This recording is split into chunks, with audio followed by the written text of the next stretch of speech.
अंदरून टेक्सला में 1882 का पत्थरों का बना हुआ टनल बेशबहा मुसाफिरों के आने और जाने की गुज़रगाह है, जो मरगला की पहाड़ियों को काटकर बनाया गया।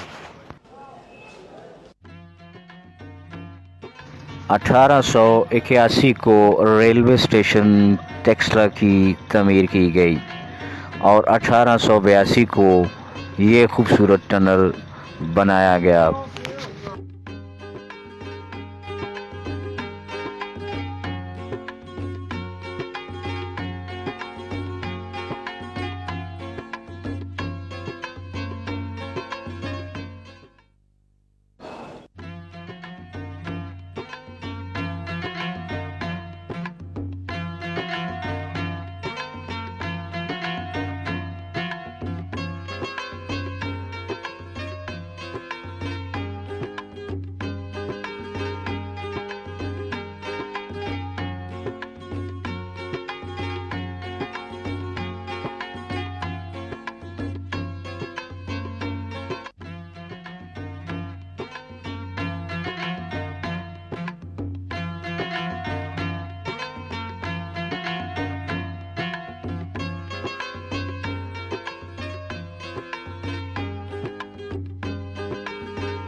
टेक्सला से गुजरकर रोज़ाना हज़ारों मुसाफिर अपनी मंजिल मकसूद पर पहुंचते हैं।